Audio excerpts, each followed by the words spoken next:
tá, pessoal. Então, a aula teórica de hoje é sobre sistemas de coordenadas e projeções cartográficas.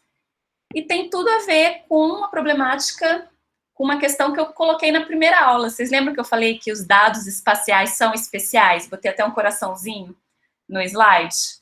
Então, um dos aspectos que os tornam tão especiais é o fato deles terem o quê? Uma localização, né?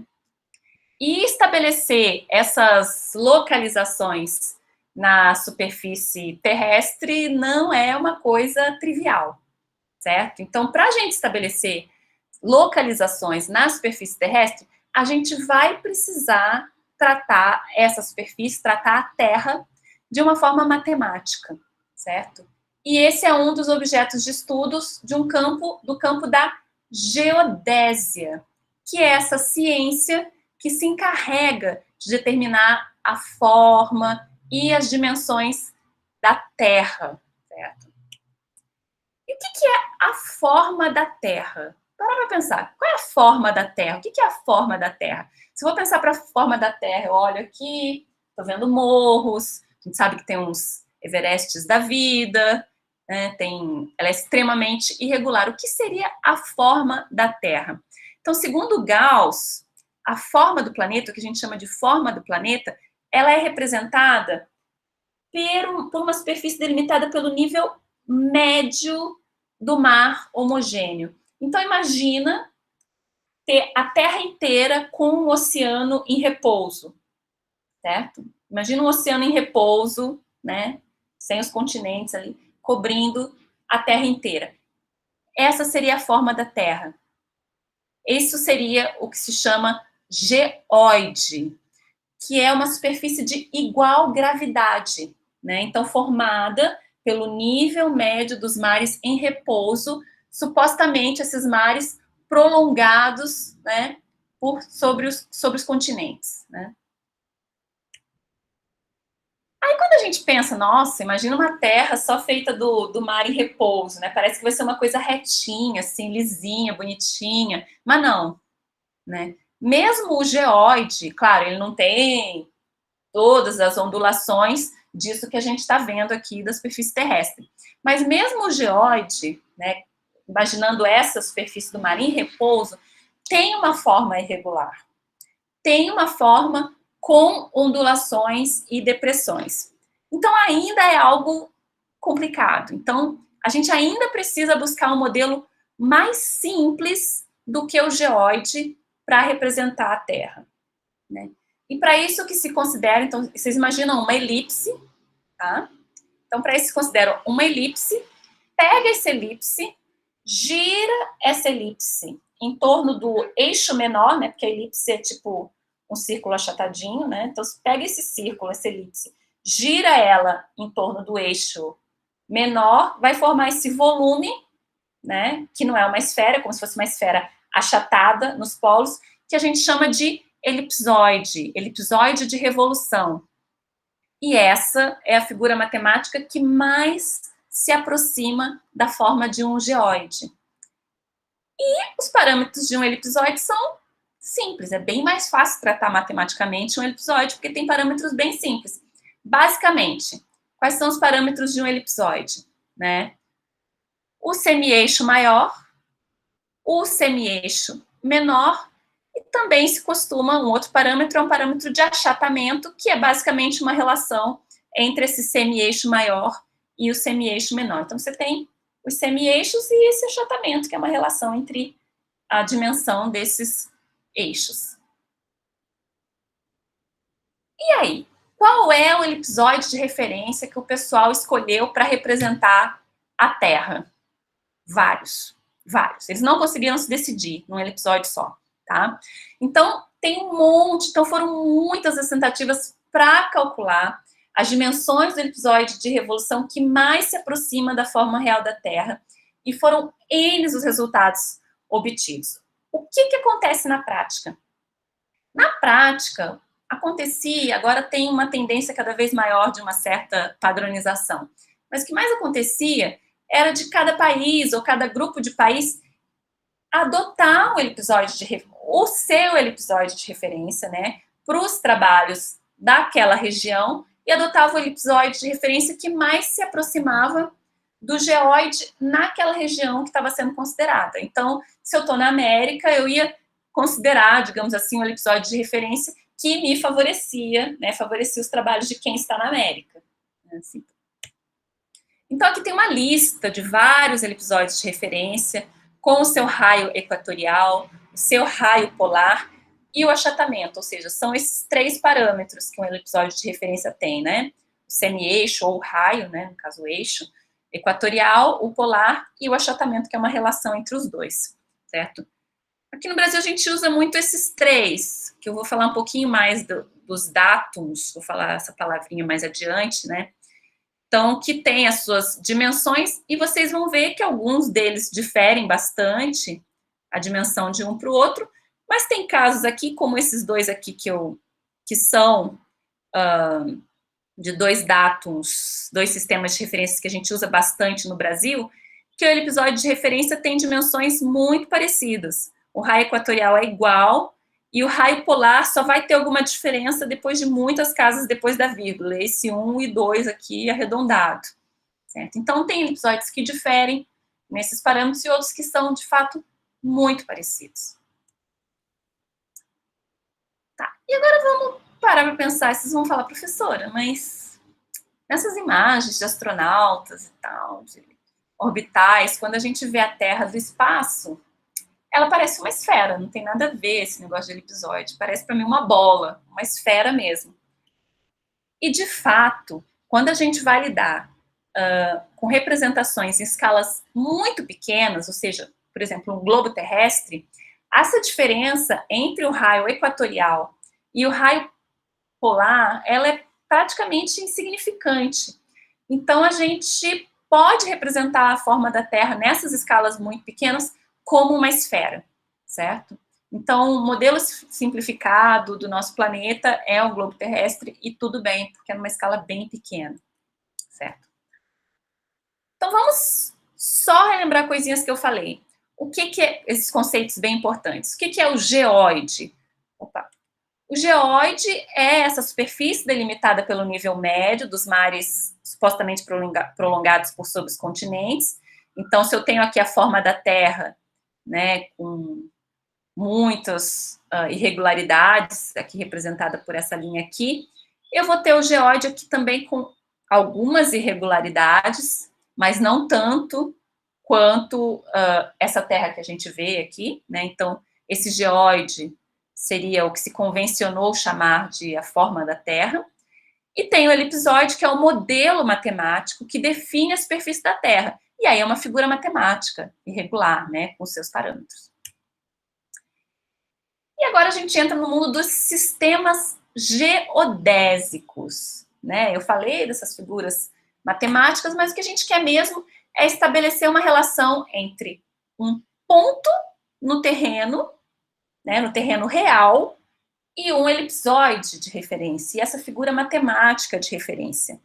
Então, para isso, a gente vai eleger um elipsoide que melhor se ajusta às características locais do geóide, né, da forma da Terra, e esse elipsoide mais a posição desse elipsoide em relação à Terra, né, ao geóide, é o que vai constituir um conjunto de parâmetros, conjunto de características que a gente chama de datum geodésico, né?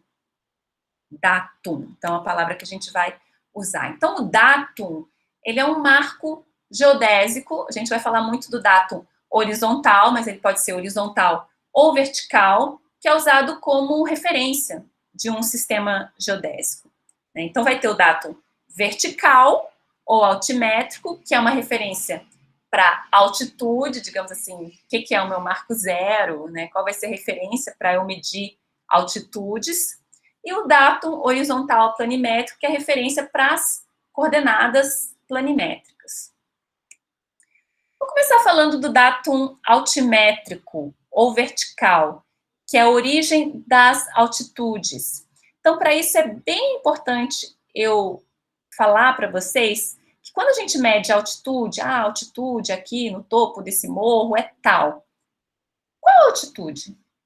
Será que é uma altitude medida em relação ao geóide, ou seja, ao que se convencionou como sendo a forma da Terra, que é como se fossem os oceanos em repouso? Então, essa altitude aqui do topo do morro, ela é em relação ao geóide, ou será que ela é em relação ao elipsoide de referência? Então, por isso a gente tem uma altitude que a gente chama de ortométrica, que é uma altitude em relação ao geóide, e uma altitude que é elipsoidal, que é em relação ao elipsoide.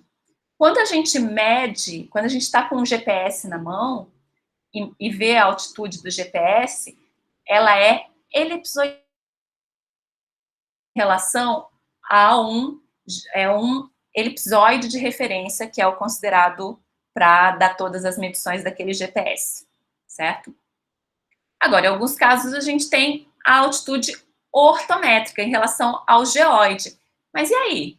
Qual é o marco zero? O que é o zero? Já que não é a superfície da Terra, já que eu estou medindo exatamente o topo de um morro.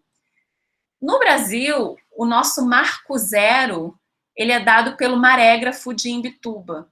Então, eles medem lá o nível do mar de Imbituba, tem um marégrafo lá, e lá que é o considerado o marco zero para medir essa altitude ortométrica em relação ao geóide, em relação à forma da Terra, ok? Então, datum altimétrico vertical se refere a essa questão de como, essa referência que a gente vai utilizar na hora de obter os valores de altitude. O datum planimétrico ou horizontal vai ser a nossa referência para as coordenadas planimétricas. E vai depender, obviamente, desses parâmetros do sistema geodésico que a gente vai adotar. E esse sistema geodésico, como eu já adiantei, ele vai ter que considerar um elipsoide de referência com seus parâmetros, né? Essa figura, vai ter que escolher uma figura matemática, que elipsoide é esse de referência, com seus devidos parâmetros, mas como que eu vou posicionar essa figura matemática em relação ao geóide, em relação à Terra.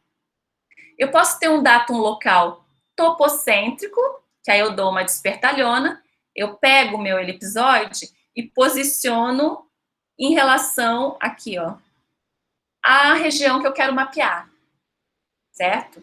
Então, esses datos topocêntricos, em geral, eles são bem locais, tipo, adequado, o SAD69, que foi um datum bem popular no Brasil, ainda tem muito dado usando esse sistema, chama SAD69, anotem aí, porque vocês vão ver aí no meio do caminho, SAD69, ele é um datum topocêntrico, que ele ajusta o elipsoide de referência ao lugar mais importante do planeta, que é Minas Gerais, obviamente, onde eu nasci, né? Então, o que isso quer dizer?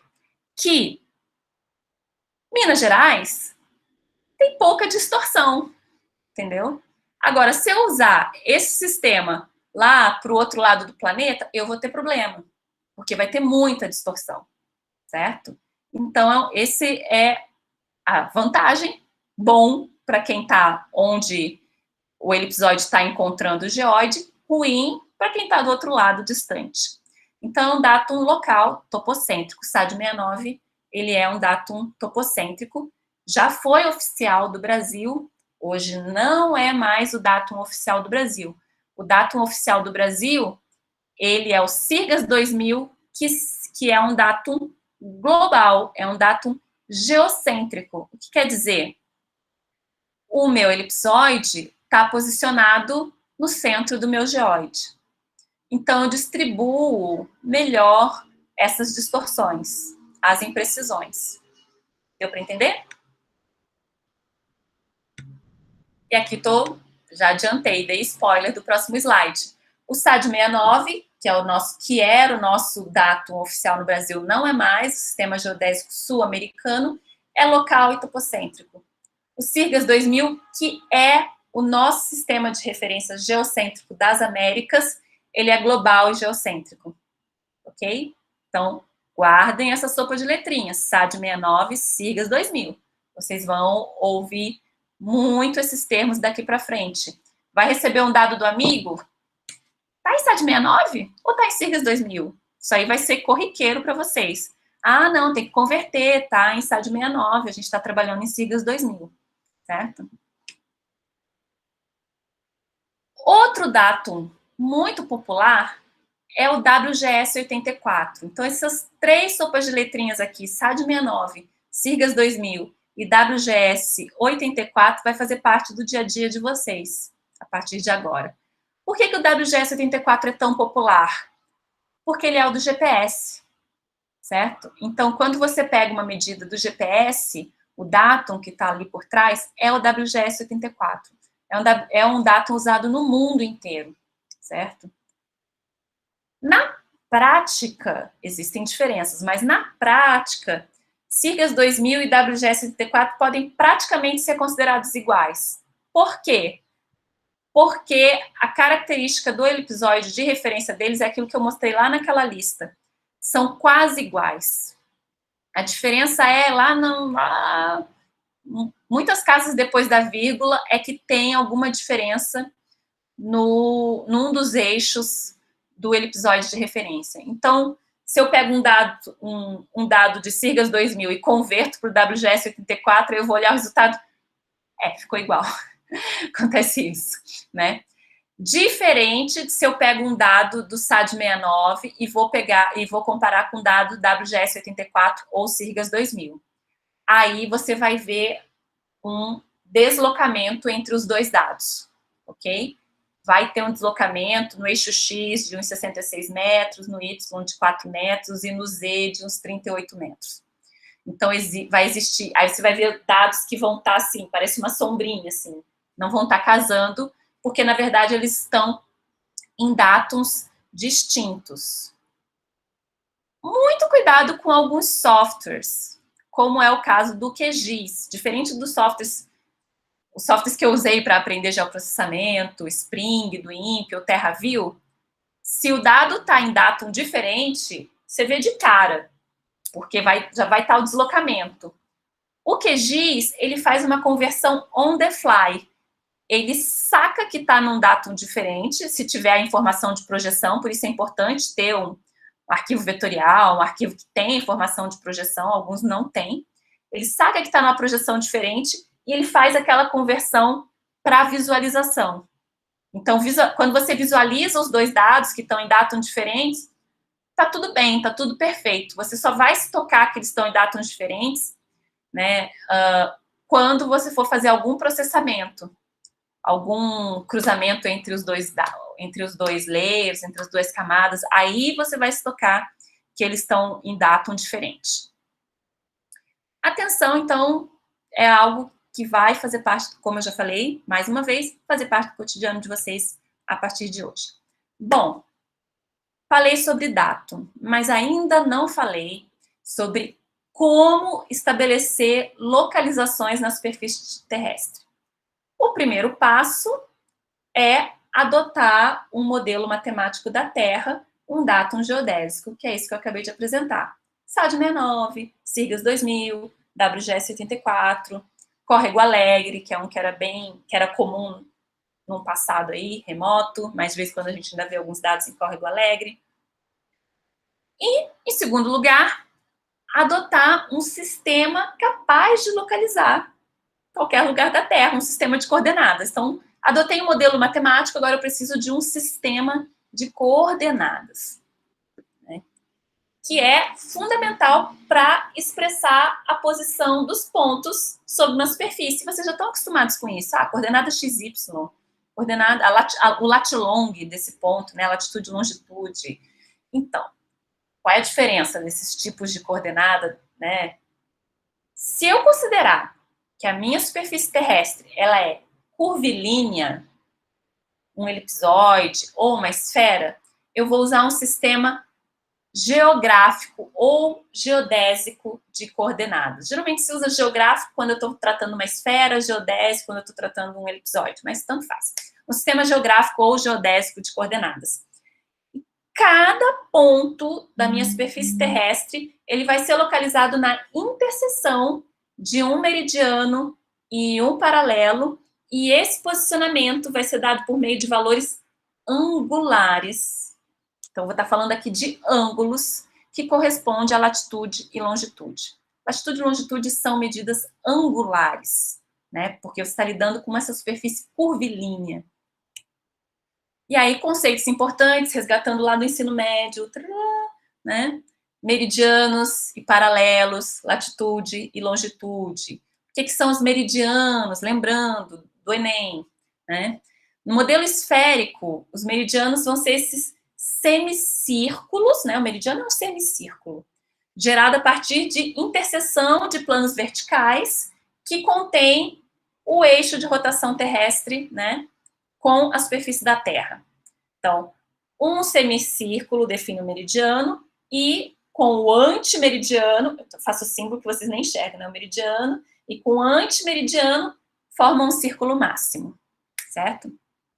Meridiano de origem, todo mundo lembra, é o meridiano de Greenwich, né? E que com o antimeridiano vai dividir a Terra em duas partes, dois hemisférios, o leste e o oeste. Então, aqui a gente tem o meridiano de Greenwich, o antimeridiano de Greenwich lá atrás, e a gente vai ter, para um lado aqui, a longitude leste, para o outro, a longitude oeste. Então, a leste do meridiano de Greenwich, os valores de coordenadas são crescentes, de 0 a 180. Então, as longitudes leste, de 0 a 180, até chegar no antimeridiano de Greenwich. A oeste, as longitudes vão decrescendo de 0 a menos 180, até chegar de novo no antimeridiano de Greenwich. E os paralelos? São círculos também, né? Quer dizer, também não, porque aqueles são semicírculos, meridianos. Os paralelos são círculos cujo plano é perpendicular ao eixo dos polos.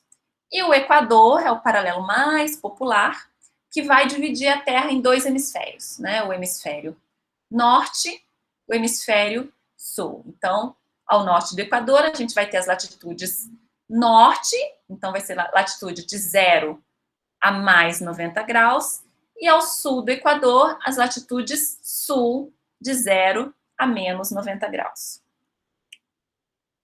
E latitude e longitude, hein? O que é isso? Que ângulos são esses? Né? Que a gente vai, aquele ponto tem latitude tal, longitude tal, latitude tal. A longitude, ela é uma distância angular, né? Aqui eu tenho um pontinho, eu quero dizer qual é a longitude e a latitude desse pontinho. A longitude vai ser essa distância angular aqui, ó, entre o lugar, né, ou na verdade entre o meridiano, que passa pelo lugar, né, e vou contar esse ângulo aqui, nesse plano aqui, paralelo ao Equador. Então, parto desse meridiano de Greenwich aqui, vem para cá, depois esse meridiano aqui que passa por esse lugar, e vou ver que ângulo é esse. Essa é minha longitude. Né? Já a latitude é uma outra distância angular, né, que é entre o lugar e o plano do Equador, contado a partir desse meridiano onde passa o lugar. Então, aqui eu vou medir a minha latitude. Certo? Medir distância em arcos de X graus dá problema. Por quê? Quantas distâncias tem um grau? Depende. Depende de onde eu estou na Terra, né? Então, se eu estiver no Equador, o comprimento de um grau é mais ou menos 111 mil metros, ok? Só que à medida que eu vou me afastando do Equador, ó, um grau vai diminuindo, digamos assim, né? Então, à medida que eu vou me afastando do Equador, 30 graus, aqui já é 96 mil, já não é mais 111, ok? Então, vai mudando a latitude, vai mudando o significado do que é um grau em termos de distância, né? Em termos de quilômetros. Bom, falei então desse sistema de coordenadas geográficas ou geodésicas, que é dado em ângulos, são medidas angulares, né? Então, esses valores de latitude e longitude determinam as coordenadas geográficas ou geodésicas de um local. É um sistema super útil, super abrangente de georreferenciamento, a gente vai usar muito, vocês vão usar muito, mas foi feito, de novo, para as superfícies curvas. A gente está falando aqui, né, de uma esfera ou de um elipsoide, certo? Mas e quando a gente está lidando com uma superfície plana, com um mapa, né? O mapa não é uma superfície curva, é uma superfície plana, né? Então, eu falei da Terra, falei do globo, que é uma representação ainda curvilínea, e tem o mapa, que é uma superfície plana e que vai demandar mais transformações. Transformar algo que é curvilíneo em algo plano não é trivial, né? E aí a gente começa a falar das projeções cartográficas, que é de transformar esse curvilíneo num plano. Então, se eu vou confeccionar um mapa, eu vou precisar de um sistema em que cada mapa corresponda a um ponto na superfície terrestre e vice-versa. Para isso, eu vou ter que lançar mão de um sistema de projeções, né? Então, a projeção cartográfica, ela vai transformar uma posição, né, da superfície terrestre, que é identificada por uma latitude e longitude, ou uma posição que é identificada por coordenadas planas ou cartesianas, que é o XY, que também é muito popular, que a gente usa muito, certo? Então, vou ter que fazer uma projeção aqui. Agora, eu não vou mais falar de latitude e longitude, eu quero falar de X e Y. Eu vou ter um eixo X ou das abscissas, e eu vou ter um eixo Y, né, ou das ordenadas. Eu vou falar de XY daquele ponto. Quando que eu posso utilizar um sistema de coordenadas planas? É melhor se eu estou tratando de pequenas porções da superfície terrestre. Ou seja, se eu estou falando de um mapa em grande escala, né? Não é muito adequada se eu vou tratar de um mapa de pequena escala, um mapa do mundo, né? Porque aí o potencial de distorção, de fato, é enorme, ok? Porque toda projeção cartográfica vai ter um pequeno probleminha, né? Um probleminho básico, que é o de representar essa superfície curva em um plano. Vai ter deformação. Pega uma laranja e tenta deixá-la plana. Vai ter deformação. Não tem como não ter deformação. As deformações são inevitáveis. Toda projeção tem deformação. Portanto, não tem projeção ideal, certo? Existe a melhor projeção para o meu propósito, mas não existe uma projeção ideal. Ah, a melhor projeção é essa? Depende do teu problema. Talvez seja melhor nem projetar, trabalhar com a terra curvilínea, né? E essas projeções, elas podem ser em relação à área do que se vai representar, pode ser uma distorção linear, dos ângulos, da forma. E em relação ao tipo de distorção que a gente vai ter nessa projeção, a gente pode classificar as projeções. Isso também, eu vi na escola, isso também. Vocês devem ter visto, deve ter caído no Enem também. Pode ter as projeções conformes, que são aquelas que mantêm os ângulos, né, que a gente pode chamar de forma, mas não os tamanhos. E tem uma bem popular, que é a projeção de Mercator, aquela que a gente vê do mapa mundi, ela é uma projeção conforme. Tem projeções equidistantes, que mantêm as distâncias, mas deforma áreas e ângulos. Essa azimutal aqui é um exemplo, né? Foca nas distâncias, mas não nos ângulos e nas áreas. Tem projeções equivalentes, que mantêm as áreas, mas distorce as formas. A de Peters é uma das mais populares, né? A forma fica estranha, mas a área está mantida. E tem projeções que não conserva nenhuma das propriedades, mas vai tentar buscar reduzir essas distorções de uma maneira geral, que se chama as projeções afiláticas, certo? As projeções cartográficas, então a gente pode classificar as projeções em relação ao tipo de distorção. A gente também pode classificar as projeções em relação à superfície de projeção. Vejam só, imaginem que eu tenho, né, a minha terra curvilínea, né, essa esfera ou elipsoide, e eu posso projetar, fazer essa projeção em um plano, como se eu botasse aqui, ó, um papel, uma folhinha, e projeto aqui essa terra aqui nesse plano, vou ter uma projeção com essa cara aqui, uma projeção plana, meio teia de aranha. Posso ter uma projeção cilíndrica, que eu pego essa minha folha de papel e abraço a esfera ou elipsoide, né? E aí eu vou ter essa cara aqui, uma projeção cilíndrica, muito parecida com o que a gente está acostumada, é o que a gente está acostumada, né, a ver nos atlas, geralmente apresentam projeções cilíndricas, e tem também projeções cônicas, que eu pego essa minha folha de papel como se fosse um cone, né, projeto, aí abro a folha de papel, vai ficar com essa cara aqui, certo?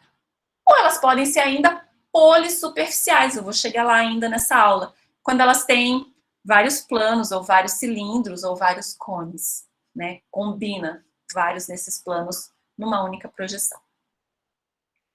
Outra forma que eu posso classificar as projeções, isso vai ser importante para vocês entenderem o sistema que a gente vai mais usar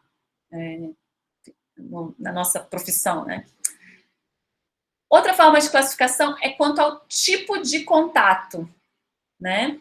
Ele pode ser tangente ou secante. O que é um tipo de contato tangente? Eu pego a minha folha de papel aqui, no caso de uma projeção plana, e encosto ela na esfera ou no elipsoide. O que vai acontecer? Vai ter só um ponto de contato, né? Essa folha, só um pontinho de contato.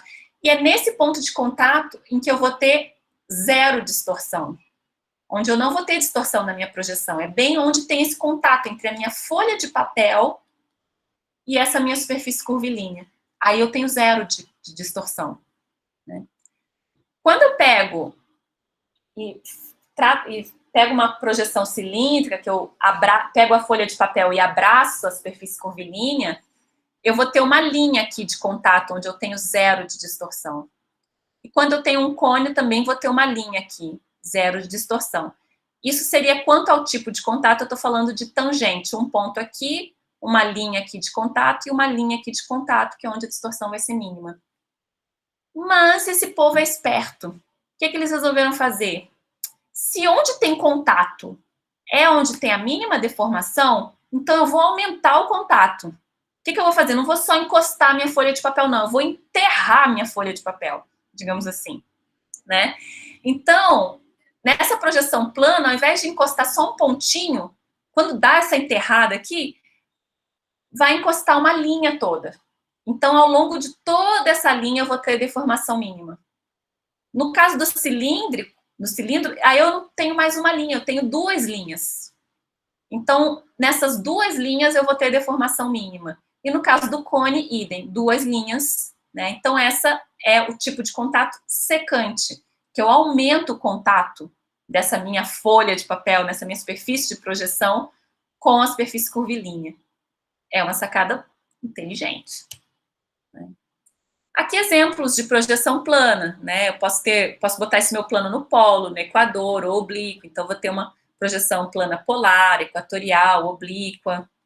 As cilíndricas, se eu pego essa folha de papel e abraço no equador, a gente chama de normal, direta ou equatorial, mas eu também posso deitar a minha folha de papel, aí é transversal ou transversa, ou deixar oblíqua.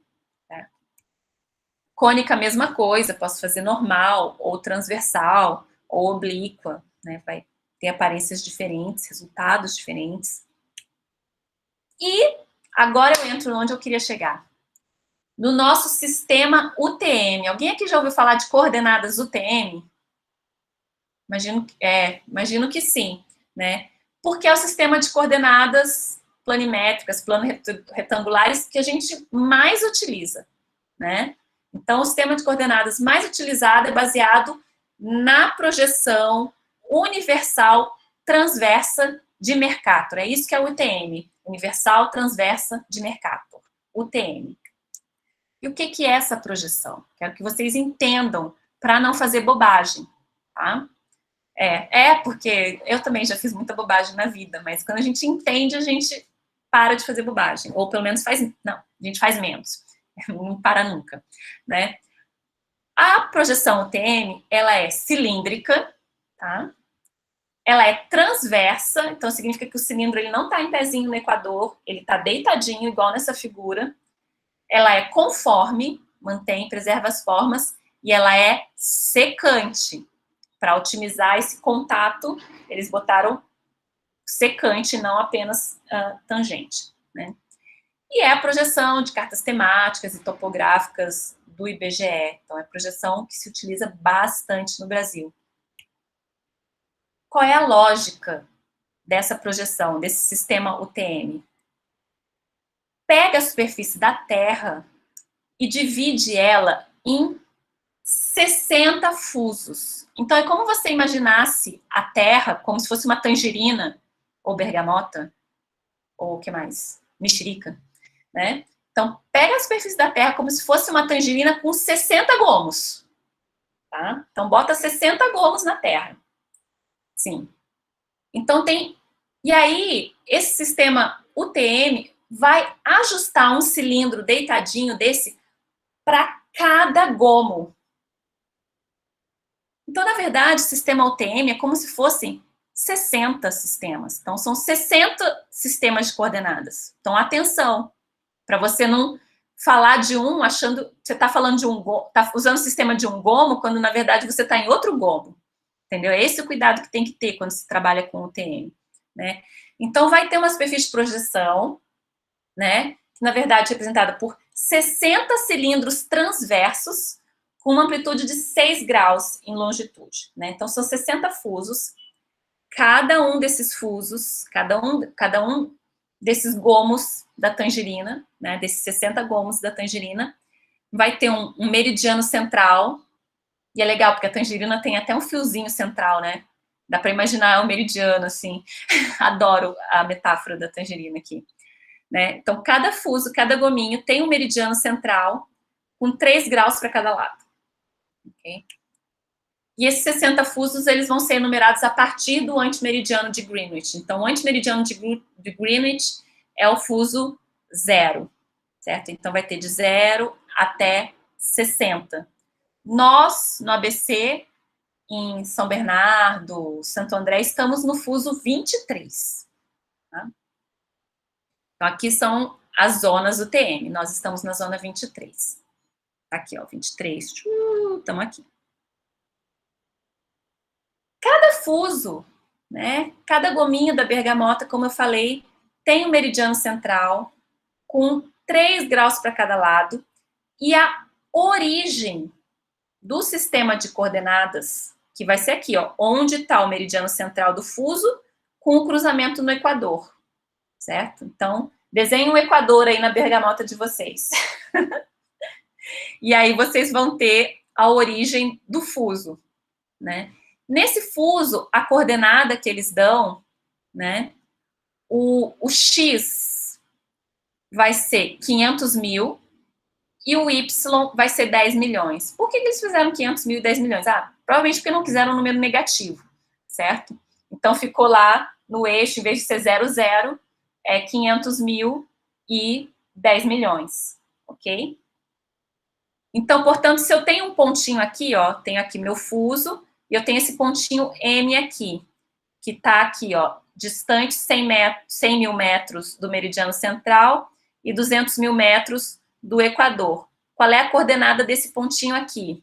O X dele é 600 mil, que é o 500 da origem, mais 100 mil, certo? Aí dá 600 mil.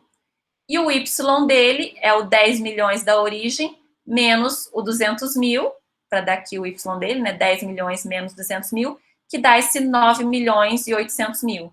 Então, a coordenada XY desse ponto M aqui é 600 mil, o X, e o Y, 9 milhões e 800 mil. Do fuso dele. Do fuso que está esse ponto. Porque em outro fuso, os 600 mil, 9 milhões é outra coisa. Certo? Então, tem 60 fusos. Vão ter 60 coordenadas, 600 mil, 9.800.000. Por isso eu tenho que dizer, é coordenada XY, o TM, XY, do fuso 23. No nosso caso aqui, digamos, né? No nosso fuso. Tem que sempre informar o fuso correto.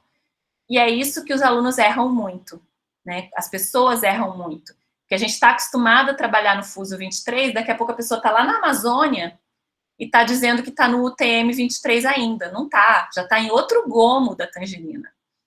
Entendeu? Bom, vamos falar. UTM, claro, como eu falei, toda projeção tem distorções. O fato de terem ajustado um cilindro para cada fuso ajuda bastante, né, a lidar com essas distorções. Então, aqui, ó, nesse fuso aqui, digamos, ajustou esse cilindro, né, que corta, como ele é secante, ó, ele vai cortar na altura do 320.000 e dos 680.000. Então, perto de 320.000 e de 680.000 é onde a gente tem as menores deformações. À medida que eu vou em direção ao meridiano central do fuso, eu tenho uma zona de redução. As coisas são representadas menores, tamanho menor do que elas são de fato. À medida que eu me afasto aqui, vou para esses extremos, né, coordenadas X, maior que 680.000 e menor que 320.000, eu vou para uma zona de ampliação. As coisas ali representadas, elas são representadas de uma forma maior, né, do que elas de fato são. Tá claro, gente? Estão entendendo? O Brasil tem vários fusos, certo? Então, vai do fuso 18 até o fuso 25. Estado de São Paulo, fusos 22 e 23, certo? Então, cuidado, nós estamos no fuso 23, mas se vocês forem representar alguma coisa no Amazonas, aí já não é o fuso 23, certo? E se for representar uma área muito abrangente, aí já não é o caso de usar um sistema UTM, certo? Se vai representar o Amazonas inteiro, ó, tem 4 fusos aqui cobrindo o estado do Amazonas, certo? Então, aí a gente já tem que partir para um outro sistema, de repente fica nas coordenadas geográficas mesmo, né? Fica no latilong mesmo, ou vai partir para um outro tipo de projeção, que vai ter seus problemas. Certo?